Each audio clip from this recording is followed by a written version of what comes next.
और परीक्षा होने पर आप निराश होंगे। भाई बच्चों का जो पेपर हो उसमें क्वेश्चन रिपीट होना चाहिए। क्वेश्चन पहले कैसे बनता है इस प्रोसेस को थोड़ा आपको समझना चाहिए। यानी इसको देखकर आप ये समझिए कि हमारे क्वेश्चन बैंक से कितना सवाल पूछा जाएगा।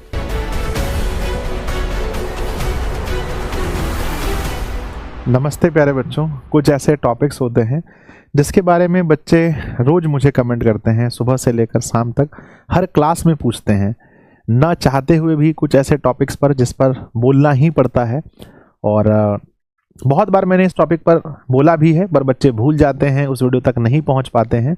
तो कोई बात नहीं, चलिए एक बार हम फिर से आप लोग को बता देना चाहते हैं। और इसमें कोई रॉकेट साइंस नहीं है कि बच्चों सिर्फ मुझे ही पता है, आप लोग भी थोड़ा सा मेहनत करेंगे, डाटा कलेक्ट करेंगे तो आपको भी ये चीज़ पता चल जाएगा। सवाल ये है, क्योंकि हमारा पेपर बहुत करीब है, ऐसी स्थिति में कुछ बच्चे ऐसे हैं जो 100% क्वेश्चन बैंक पर डिपेंड है, कुछ बच्चे ऐसे हैं जो क्वेश्चन बैंक को महत्व दे ही नहीं रहे हैं, कुछ बच्चे ऐसे हैं जो बैलेंस बनाकर चल रहे हैं उनके मन में। पर इन तीनों टाइप के बच्चों के मन में एक चीज़ चलता है कि हमारे क्वेश्चन बैंक से कितना सवाल पूछा जाएगा।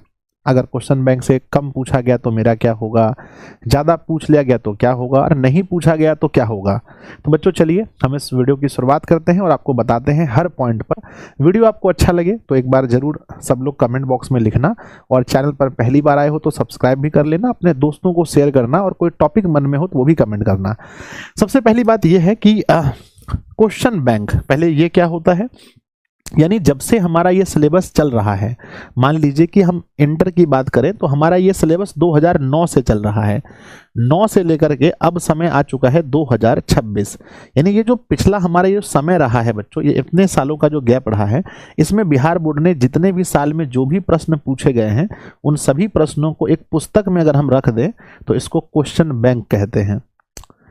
मैट्रिक में ये सिलसिला 2011 से चलते आया है और 2026 में हम लोग पहुंच गए। तो ये इन 15 वर्ष में जो भी सवाल बिहार बोर्ड के द्वारा पूछे गए हैं उन सबको एक बुक में रख दें, इसको क्वेश्चन बैंक कहते हैं। और ऐसा अक्सर देखा जाता है कि यहाँ से जो भी नए वर्ष में जब हम जाते हैं, जैसे अभी 25 तक का इस क्वेश्चन बैंक में सवाल मिलेगा आपको, इस क्वेश्चन बैंक में भी 25 तक का मिलेगा, तो 26 में यहाँ जो प्रश्न पूछे गए हैं उनमें से कितना प्रश्न आएगा, बच्चों के मन में यही जवाब, मतलब यही सवाल रहता है कि इनमें से कितना प्रश्न 26 में रिपीट होगा। तो कितना मार्क्स आ सकता है, ये आपके मन में डाउट है। तो चलिए हम शुरू करते हैं। देखिए कुछ कुछ बिंदु हैं जिसको अगर आप अच्छे से समझेंगे तो आपके मन में ये थॉट कभी भी नहीं आएगा और अपने दोस्तों को भी आप समझा पाएंगे। सबसे पहला पॉइंट होता है नंबर 1, सब्जेक्ट।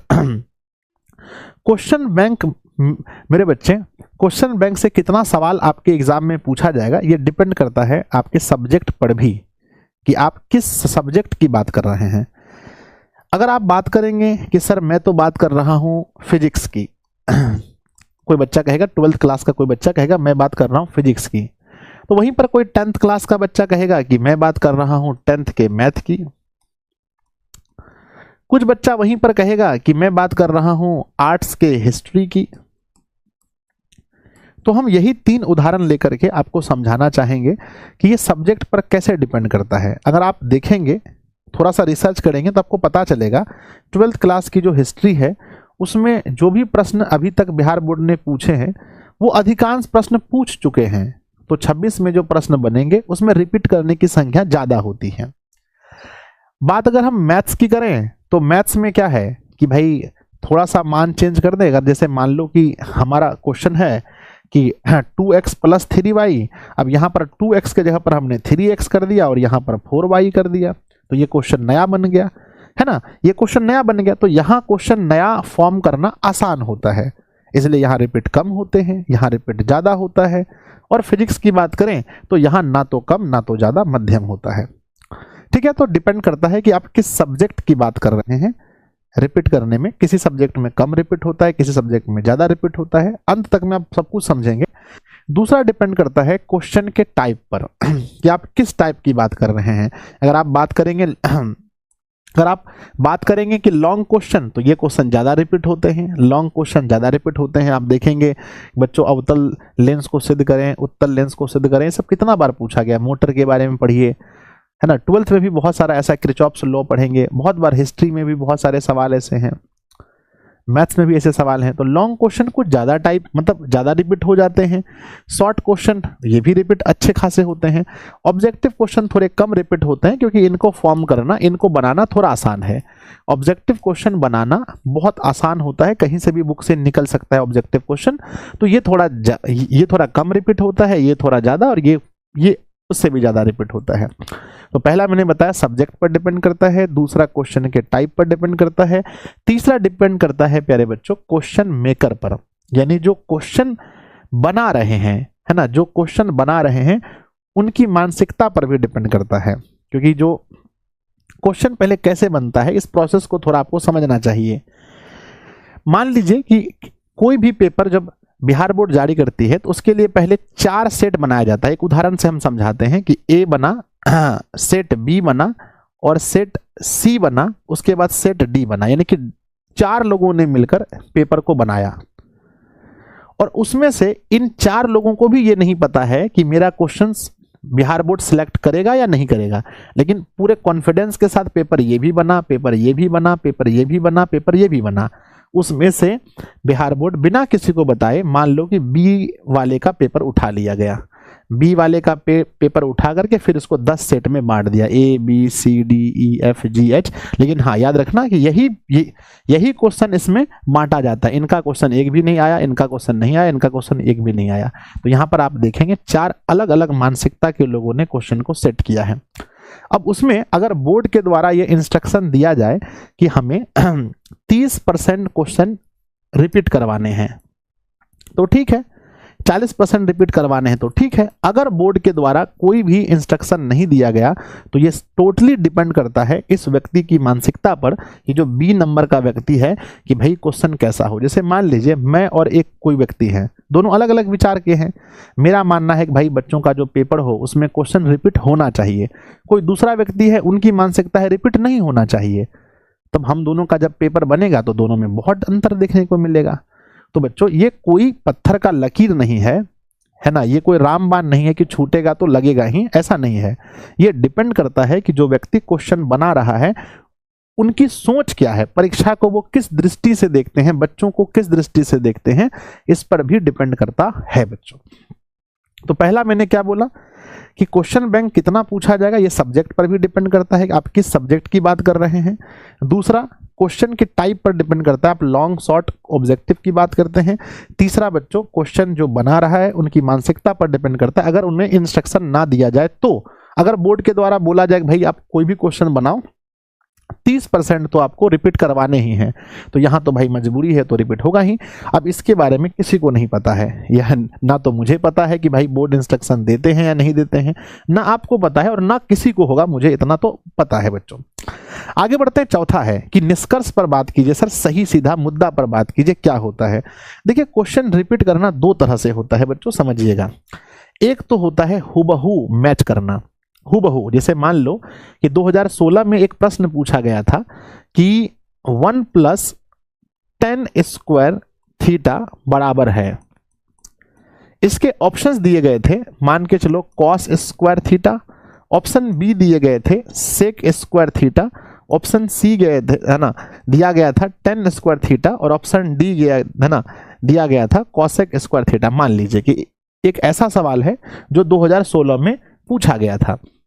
अब एक तो ये होगा कि ये एकदम हुबहू यहां से कॉपी किया गया, यहां से उठाया कट किया और जाकर के पेस्ट कर दिया 2026 में, यानी 16 का सवाल 26 में पेस्ट हो गया। तो हम कहते हैं अरे ये है ना, ये क्वेश्चन तो एकदम रिपीट हो गया, क्वेश्चन बैंक का है। तो एक होता है हुबहू कोई क्वेश्चन उठा करके कहीं पर रख देना, तो ये मैच कम होता है, ये मैच परीक्षा में कम होता है। जैसे मान लीजिए मुझे लगता है ये ज़्यादा नहीं होता होगा, हाईएस्ट बच्चों 20 से लेकर के 30% के बीच ऐसा होता है। यानी बच्चों 100 क्वेश्चन अगर पूछा गया है तो कितना भी ज़्यादा मैच करेगा ना, तो 20 से 30 क्वेश्चन हुबहू मैच करेगा, उससे ज़्यादा मैच नहीं कर सकता है।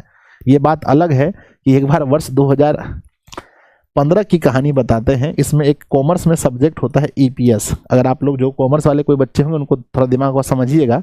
2016 में जब पेपर हुआ था तो ईपीएस का वही क्वेश्चन 100% दे दिया गया था। तो ये अपवाद है, ये कभी होता नहीं है, एक आध बार बिहार बोर्ड से गलती हो गया है। चलिए अब यहाँ आते हैं। तो एक हमने बताया कि हुबहू मैच करना, एक होता है टाइप मैच करना। अब टाइप मैच करने के बारे में बता रहे हैं।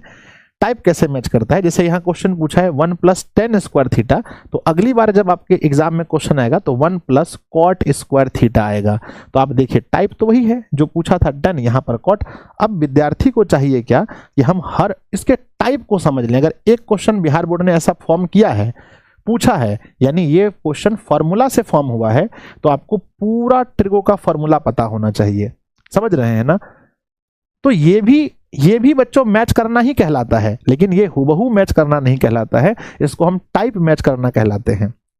तो जो बच्चे इस आश्रय में बैठे हैं, इस उम्मीद में बैठे हैं कि भाई हमारा हुबहू मैच करेगा, हम आंख मूंद करके याद कर लेंगे कि 1 + tan square theta = sec square theta, 1 + tan square theta = sec square theta, 1 + tan square theta = sec square theta, तो ऐसे बच्चों को निराशा हाथ लगेगी और परीक्षा होने पर आप निराश होंगे।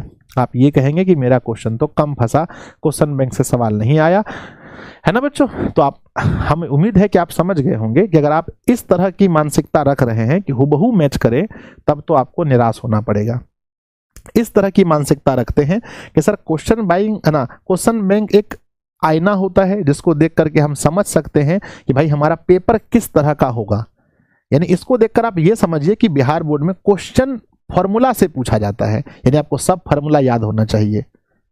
मोटर किस ऊर्जा को किस ऊर्जा में बदलता है, ये क्वेश्चन अगर कभी पूछा गया है तो आपको ये पता होना चाहिए कि हर चीज के बारे में हम पढ़ लें कि बल्ब किस ऊर्जा को किस ऊर्जा में बदलता है, जनित्र किस ऊर्जा को किस ऊर्जा में बदलता है ना, लालटेन किस ऊर्जा को किस ऊर्जा में बदलता है ना, पवन चक्की किस ऊर्जा को किस ऊर्जा में बदलता है, सौर, मतलब सब कुछ आपको पता होना चाहिए, तब ये चीज है बच्चों। समझ गए ना।